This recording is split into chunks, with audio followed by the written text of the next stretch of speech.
right. Shalom. Before I start, I'm going to give all praises to Yahweh, Bahasham, Yahushai, Bahasham, Rakakwadash. Double honors to the elders and apostles of Great Millstone. Peace, blessings, and salutations to all the elect Akim, Wa'akwath, learning and teaching in truth and sincerity. All right, hey, Salaki, y'all, sinuses going crazy. Summer's rolling on its way out. Whenever the seasons change, the sinuses kick in. All right, but for this video, we're going to be dealing with Daniel, the sixth chapter. All right, why Daniel was tossed into the lion's den and how we can relate it to our life today and what we're about to experience, y'all. All right, as this man's system collapses, all right, or should I say, as he purposely collapses his own system to bring in his NWO, he is going to make it illegal all right, for us to practice what we practice. And what you have here, you're going to see in the story, all right, this picture, not just this picture, but the imagery. Imagine, if you will, you're praying in your house, and them good old boys, the SWAT run up in your shit, caught you praying. Now they trying to go sentence you to death. It's going to get that serious out here, y'all. It's going to get that mother effing, it's going to get that real out here in these streets, to where they're going to be trying to kill us for us believing that we are the Israelites. And it's just that simple. They're going to want our heads on stakes. They're going to say that, oh, we're domestic terrorists, we're this, we're that, and we need to be extinguished from off the face of the earth. All right. They're going to blame everything on us. All right. So now let's go take a look at one of our patriarchs, Daniel. All right. One of our great forefathers, a man of wisdom. All right. A man who had pep in his step. He wasn't no slouch. All right. He was a mighty man in deeds and in wisdom. All right. So we're gonna start at Daniel. I'll start at verse 1 real quick, just to get a little bit of exposition. Right. This is gonna be a little bit of a longer read. I'll get some precepts, but we gotta lay out the groundwork. So Daniel 6:1. It pleased Darius to set over the kingdom 120 princes, which should be over the whole kingdom, and over these 3 presidents, of whom Daniel was first, that the princes might give accounts unto them, and the king should have no damage. So right there, Daniel was set up highly in the time of Darius. All right, in the time of the Persian Mede kingdom. All right, he was around towards the end of the Babylonian kingdom and rolled around into the Persian Mede rulership. All right, and he was set up because he was known. Come on, motherfucker, stupid bitch. Slaki, y'all. I'm driving. Bitch about to get herself killed. He was known for being wise, Verse 4 says, then the presidents and princes sought to find occasion against Daniel concerning the kingdom, but they could find none accusation nor fault. For as much as he was faithful, neither was there any error or fault found in him. Then said these men, we shall not find any occasion against this Daniel, except we find it against him concerning the law of his God. All right, and that is the condition we're about to find ourselves in, y'all, because us over here at Great Millstone, and the average Israelite in general, as wily as some of these Negroes are, when they get on camera, they be speaking crazy, breaking things down wrong. For the most part, we're taught not to be going around out here in society beating people up, acting a fool. Even, you look at the motherfuckers at IUIC, not calling everybody in there a motherfucker, but you get what I'm saying. The average Israelite, we're not running around out here beating people up. We're not trying to take this kingdom by force as of right now, all right? The average, or, I'll stick to Great Millstone, man, because, hey, man, other Jake is questionable, man. So let me backwalk a lot of that. Here at Great Millstone, we aren't out here causing problems in the streets, all right? We deal with our bosses honorably, all right? We deal with our women, if your woman ain't a demon, all right? Our children, all right? Co-workers, motherfuckers from the gym, whatever. It is all known that we are highly respectable and honorable men. We carry loads of integrity, and we do everything in honesty, even when dealing with motherfuckers who ain't honest. We still move uprightly. And Daniel had that same movement about him.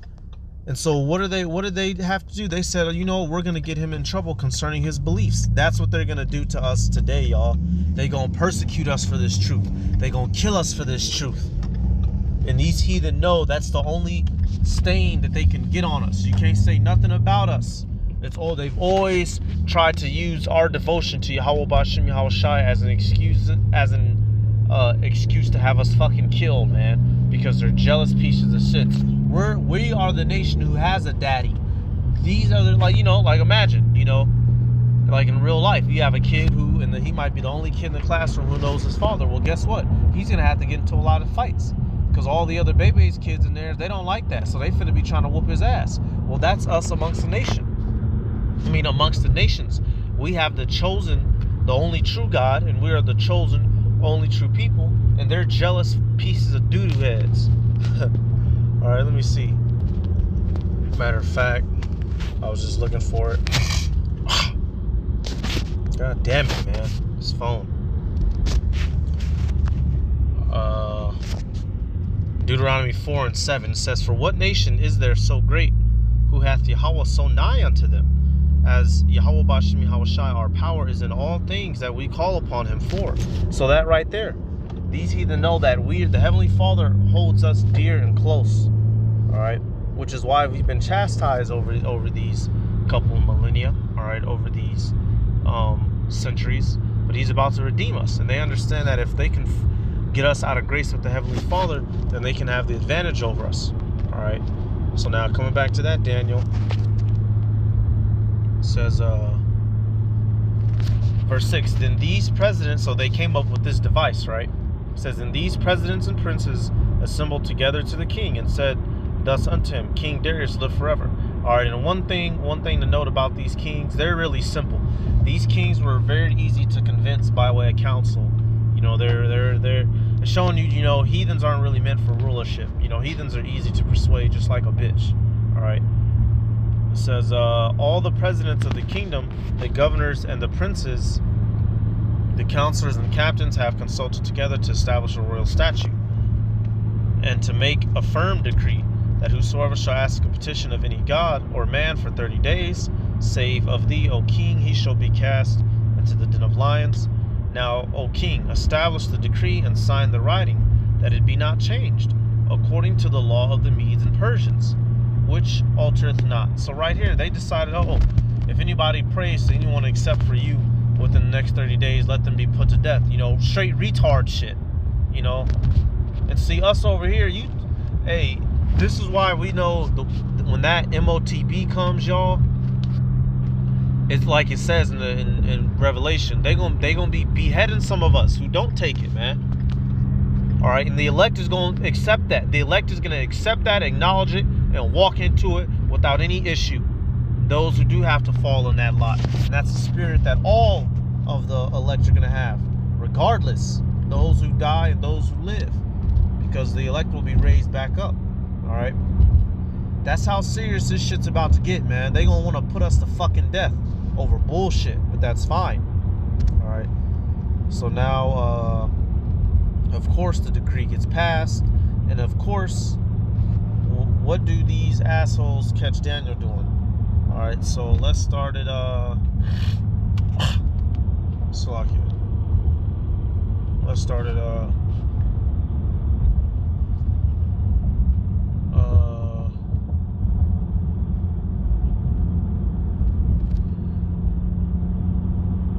I'll just go down to 10. It says, now when Daniel knew that the writing was signed, he went into his house, so, you know, to a secret place he tried to hide, and his windows being open in his chamber towards Jerusalem, he kneeled upon his knees 3 times a day, and prayed and gave thanks before his power, as he did aforetime. Then these men assembled and found Daniel praying and making supplication before his power.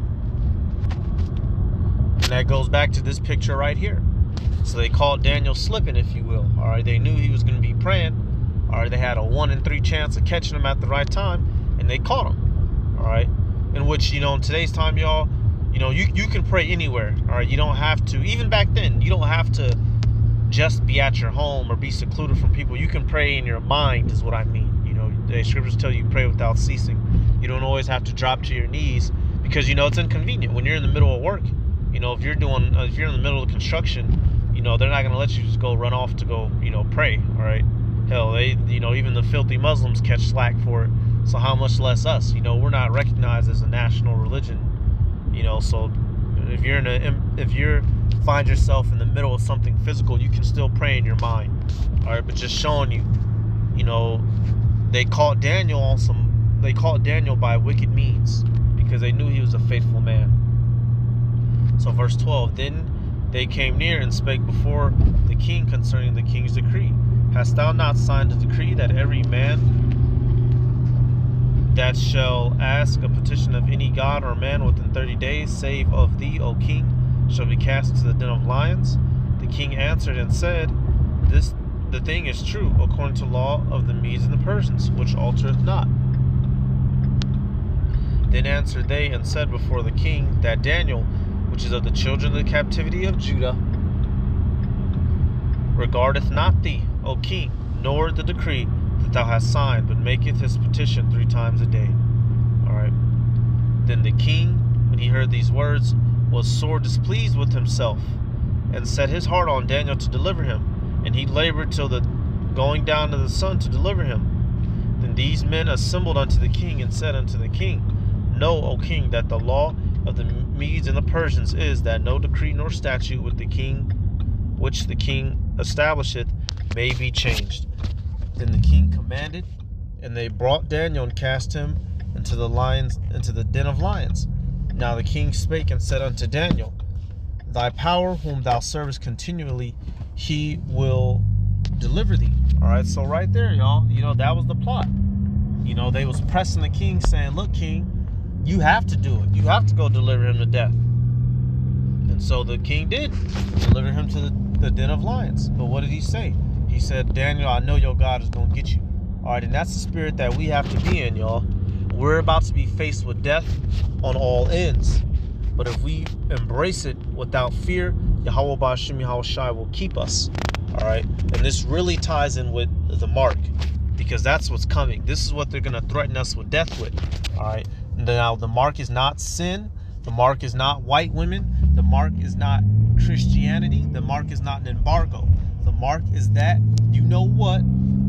that C to the H to the I to the P that they're getting ready to implant in people. And if you don't have it, you won't be able to participate in the buying and selling of any goods or normal society. All right.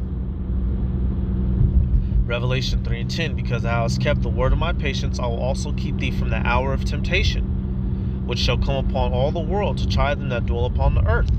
All right, right there. So we're going to be tried, y'all. But if we do good, Yahweh Ba'ashem Yahweh Shai is going to do us even better. All right, and then when you take it back, Revelation 2:10, fear none of those things which thou shalt suffer. Behold, the devil, Esau Edom, shall cast some of you into prison. All right, hey, showing you, the devil isn't a literal, now wait a minute now. I thought when you go to hell, you burn in flames. So the devil got jail in hell too? He got us a specific couple spots where you not burning, you just gonna be in a jail cell where it's real hot and sweaty. He ain't giving you no water. He being an asshole, huh? He drinking what, man? Come on, this is just, I'm talking shit, but it lets you know that, these people don't have an understanding of the Bible. All right. It says, the devil shall cast some of you into prison, that ye may be tried, and ye shall have tribulation 10 days. Be thou faithful unto death, and I will give thee a crown of life. All right. So some of us are going to have to deal with life-threatening situations for a period of time. It says 10 days here, but that time can be shorter or can be a little bit longer. All right. Or a lot of bit longer. Nevertheless, we keep the faith no matter how hard or long the ordeal seems to be, because what? The issues belong to who? All right. Psalm 68:20. He that is our God, he that is our power, is the power of salvation. And unto Yahweh, the Lord, belong the issues from death. All right. So the reason why we believe and keep that faith is because that we understand that at any given point in time, the Heavenly Father can literally stop death from seizing our flesh. At any given time, in the most miraculous way possible, he can thwart death whether it be a bullet, a noose, a knife, electrocution, drowning. All right, man, one of these devils could try to they got us in a chair interrogating us. A devil could just come up behind you and put you in a fucking chokehold, man, with your hands tied behind your back, and you thinking he about to squeeze the life out you. And being in no chokehold ain't no motherfucking hoe, you know. For y'all that don't know, all it takes is a good couple seconds and you're fucking out of there. All right, 4 to 6 seconds of applied pressure, you're unconscious. 30 seconds to a minute, chokehold, no oxygen, you're out of there. You're in the spiritual realm. All right, it don't take much to kill a man, and the Heavenly Father knows that. The Heavenly Father knows it don't take much to kill a man, so he's gonna keep us. Matter of fact, it's also in Psalms. Yep, right here in the middle. Psalms 103 and 14. For he knoweth our frame. He remembereth that we are dust. All right. Matter of fact, right here. Like as a father pitieth his children, so the Lord pitieth them that fear him. Right there, man. Yahweh Bashim Yahushua is going to take care of us, God dog it. If we fear him, he will show us mercy and keep us from certain things. Now, like I said, some of us, you know, it's our some of the elect, the hopeful elect, it's your lot to face death. And you're gonna know, man. The Lord's gonna put such a cold spirit on you. You're gonna be like, bring it on, bitch. And all they gonna do is be able to sit back in amazement. Matter of fact, when it comes your time, you know, for you, some of you brothers and sisters that's listening, if you have to suffer death for this, you're not gonna go kicking and screaming, you know, wait, you know, please. No. How they going? Right here. 2 Maccabees 7 and 10. After him was the third, made a mocking stock, and when he was required, he put out his tongue, and that right soon, holding forth his hands manfully, and said courageously, these I had from heaven, and for his laws I despise them, and from him I hope to receive them again. Right there. These were the brothers who were tortured to death. The one brother said he stuck out his tongue on his hands. He said, do your best work, you fucking pansies. In other words, all right? The Lord gave me this body, he'll give me another one. Matter of fact, I really don't even like all this body. I'm a little bit shorter than what I would prefer any damn way, and my hairline ain't the best. So maybe I'll get some good dice roll next time. All right? That's how the elect is going to roll into death. The elect ain't going to go into death kicking and screaming like some pussies. So he can come with it, man. All right? So now Daniel 6 and 17. It says, and a stone was brought and laid upon the mouth of the den, and the king sealed it with his own signet, and a signet of his lords, that the purpose might not be changed concerning Daniel. 18. Then the king went to his palace and passed the night fasting. Neither were instruments of music brought before him, and his sleep went from him. Then the king arose very early in the morning, and went in haste unto the den of lions. And when he came to the den, he cried with a lamentable voice unto Daniel. And the king spake and said to Daniel, O Daniel, servant of the living power, is thy power whom thou servest continually able to deliver thee from the lions? Verse 21. Then Daniel said unto the king, O king, live forever. Stun it on him. Hey, look, you know, that's what's coming. So let's get this picture now. Bada bing, bada boom. You know, when you actually read in Bell and the Dragon, you know, because it also gives the account in there, you know, and you know, hey Shalaki, man, you got the white boy image here. You know, there's only so much I can do, y'all. There's only so much I can do. Let me see, actually. Okay, well, you see, okay, bingo, that'll work down there. Oh. Okay, yep, that might be the thumbnail, fellas. We might have found it, fellas. That might be the thumbnail, fellas. And you know what? These heathen, y'all, I'm gonna stick on this one for a second. You know, Daniel was in the den, posted. The lions didn't touch him. All right, because had the lions touched him, he wouldn't have been able to say, "Oh, king, live forever." He wouldn't have been able to be sarcastic with the king. it would have been silence in there and a couple yawning lions with fat stomachs. All right. This is the power of our God. All right. Like I was saying, the heathen, they have this sick fascination with constantly trying to feed us to lions. I don't know where this shit came from.